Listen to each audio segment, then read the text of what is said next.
Bonjour à tous, je vous propose de tester cette modeling paste que j'ai acheté la dernière fois et que je vous ai montré dans mon haul, et je me suis dit que ça serait bien que je fasse le test avec vous en direct.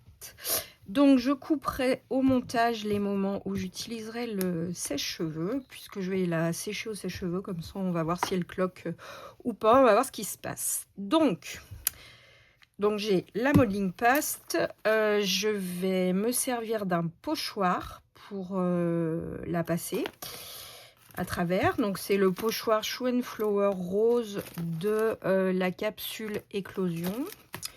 Je m'en sers jamais, c'est pas un motif forcément que j'utilise beaucoup. C'est pour faire une page dans mon art journal, donc je vais découper une double page. Alors combien est-ce qu'elle mesure? De 24 par 17 à peu près. Trop bizarre. Par 16,9. Bon, ce sera comme ça, c'est pas grave. J'ai pas forcément besoin d'un papier de super bonne qualité, puisque ça va être de la modeling paste, et par-dessus je vais mettre des poudres de pigments. Donc je sais pas si je vais utiliser ceux-là, les Magical, ou j'en ai d'autres. J'ai ceux-là, là, les... Comment ça s'appelle? Les nouveaux Shimmer Powder. Voilà, j'en ai... J'ai plusieurs coloris. Je sais même pas encore sur quoi je vais partir. J'avais envie de violet un petit peu. On va voir. Bref, donc voilà. Ça pour l'instant, je range. Je vais découper la feuille. Ah bah c'est parfait, 24 en plus. Donc oui, j'utilise, comme j'ai pas besoin d'un papier de super bonne qualité, je me suis dit, je vais tester ce truc-là. Donc c'est un bloc de papier en bois, où il doit y avoir du bambou du coup, puisque c'est écrit dessus, enfin je pense. Papier de bambou, voilà. Et 24 par 34 en 250 grammes. Je trouvais ça chez Action, donc forcément ça ne pouvait pas être hyper onéreux comme prix. D'accord. On va prendre au milieu, hop là, voilà, parce que du coup la couverture elle est accrochée. Ça permettra de voir comment il se comporte aussi. Et puis voilà, j'ai pas besoin d'un papier de qualité exceptionnelle pour faire des techniques comme ça. Donc je vais couper la feuille. Comme elle fait 24, c'est parfait.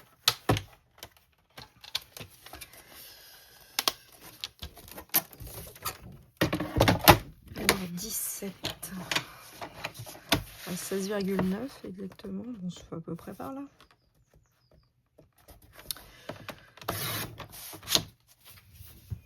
Hop là, et là du coup je marque le pli à 12.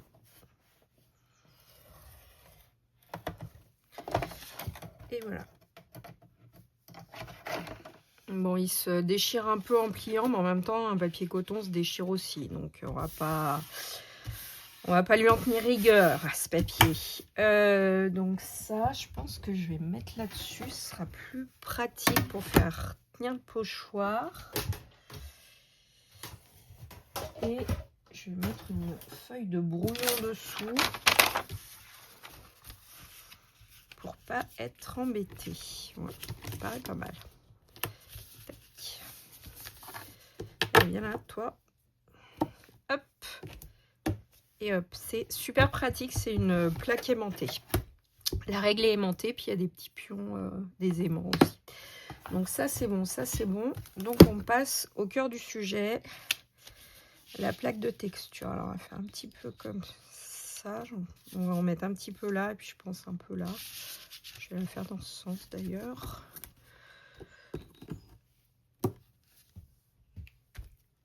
Hop. Moi, je trouve que le plus simple pour appliquer pâte de texture, c'est les couteaux à peindre. Donc, il en existe plusieurs sortes. Moi, j'utilise celui-ci, j'en suis assez contente. Et c'est parti. Alors, déjà, elle est plus blanche que le papier. Bon, c'est pas très grave. Elle s'applique super bien. Elle remplit vraiment bien les espaces. Alors, ça me gêne parce que ça s'aimante. Je vais bien me mettre au bord. Franchement, elle est hyper agréable à étaler, en tout cas.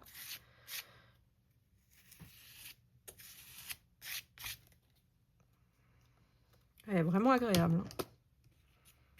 Pour l'instant, rien à dire. Elle est juste ce qu'il faut.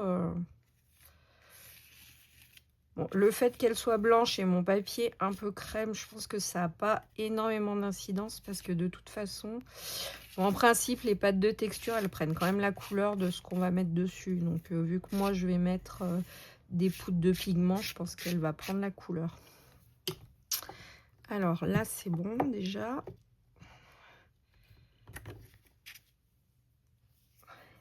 Chouette.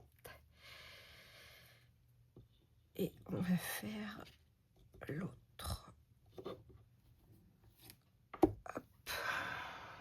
C'est quand même bien carré. Je vais peut-être faire quelque chose d'un petit peu moins... Bon, on va voir. Bref, on va se mettre là. Bah, en tout cas, super. Pour l'application, génial. Hein. Je vais peut-être faire quelque chose de moins... Ça fait vraiment carré, mais bon, bref, c'est pas grave. Allez, hop. Voilà. Peut-être un peu plus... moins régulier, on va dire.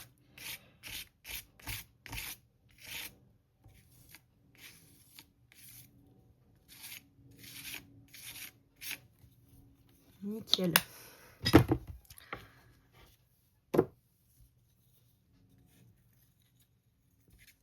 Tac. Hop là.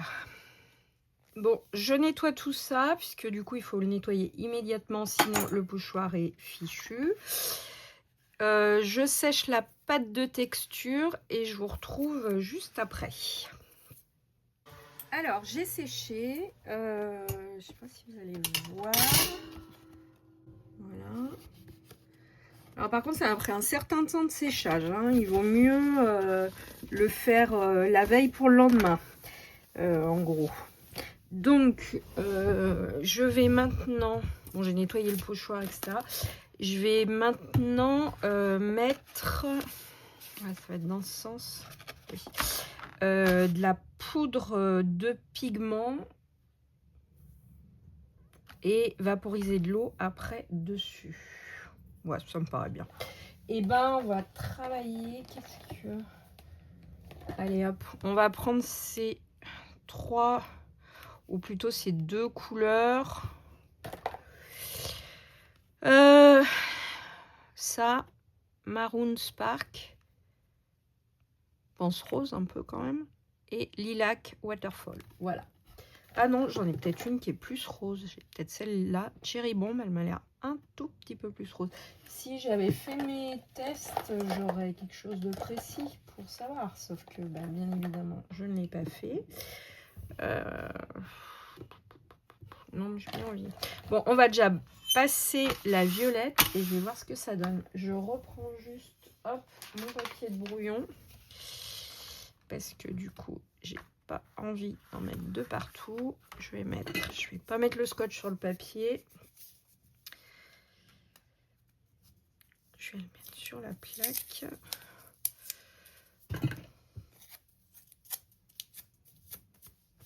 Hop. Faire ça comme ça va tenir. Et là, comme ça.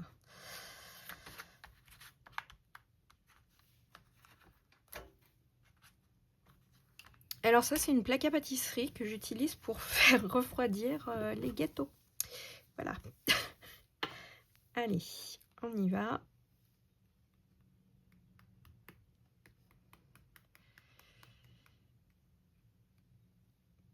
Alors, on va commencer par ça. Le truc avec les poudre de pigment, il faut pas être généreux. Donc on va regarder ce que ça fait.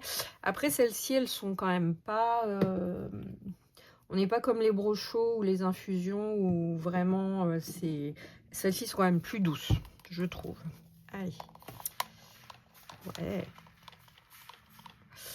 Alors j'espère que la pâte tac était bien... Ouais, moi elle me mettre sèche à peu près.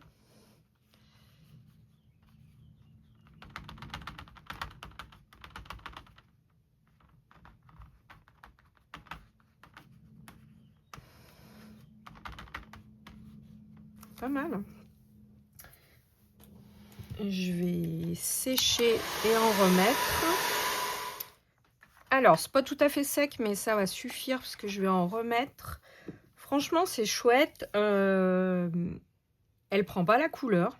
Elle a l'air de rester blanche. Sur le packaging, il y a marqué qu'elle était non jaunissante. Je pense que franchement, c'est à peu près le cas. Ah oui, il y a marqué aussi qu'elle pouvait être mélangée avec des couleurs. Ça veut dire qu'à mon avis, on peut mélanger avec les poudres, mais là, elles sont pas très colorées, donc ça a peu d'intérêt. En tout cas, mélanger avec des autres peintures acryliques, du coup, ça peut la colorer si on veut. Voilà, une pâte colorée. Allez, on est reparti. On va accentuer un peu là, un peu là. Tac. Voilà.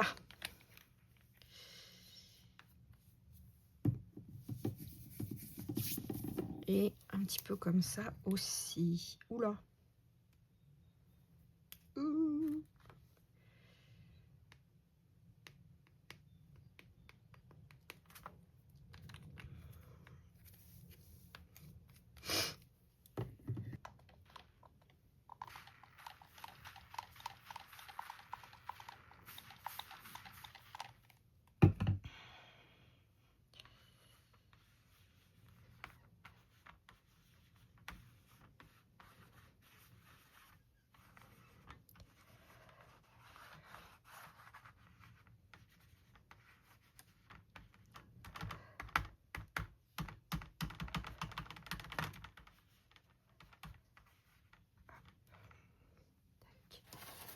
Donc là, on est déjà sur un résultat qui est un petit peu plus coloré. Après, c'est normal. On est sur la deuxième couche et j'ai passé une deuxième couleur. Celle-ci qui est quand même un petit peu plus colorée. Mais je trouve que les deux vont bien ensemble. Allez, je sèche et je vous retrouve après. Alors, c'est pas mal du tout. Je dois pas être encore complètement sèche au cœur du papier, mais du coup, voilà le rendu. Écoutez, au niveau de la pâte de texture, donc ils appellent ça pâte à relief, moi je trouve qu'elle se comporte très bien. Elle reste blanche. Bon, après, forcément, quand on passe quelque chose dessus, elle se teinte. Donc, ça, c'est tout à fait normal. Il y a pas... Voilà. Mais on a quand même bien les reliefs blancs. Elle colle pas. Parce que j'en ai une autre qui colle. C'est celle-ci. Bon, après, voilà. Pâte de texture blanche. Donc, celle-là, elle colle. Mais c'est normal parce que du coup... C'est pour pour mettre du foil avec dessus, visiblement. Enfin, voilà, je savais pas. Bref, donc celle-ci, elle colle même après être sèche. Celle-là, elle colle pas du tout. Elle est vraiment lisse. Elle n'a pas d'effet granuleux comme peut avoir un gesso. Voilà, elle est vraiment lisse. Elle est vraiment agréable à passer, en tout cas. En tout cas, c'est bien. Au niveau du papier, alors par contre, je recommande absolument pas, parce que du coup, ça... transperce. Donc là, pour utiliser de l'autre côté, il va falloir que je colle un papier. Voilà, c'est clairement pas du papier. Bon, j'ai essayé quoi. C'était du bambou, mais alors bon, mix média, non. Du coup, ça passera pas. Donc voilà pour ce petit test de la pâte à relief PPO qui est quand même bon marché. Et franchement, qui fait super bien le job. En tout cas, très contente. Pour moi, c'est concluant. Voilà, écoutez, j'espère que cette vidéo test vous a plu. Je vous dis à très bientôt pour une prochaine vidéo.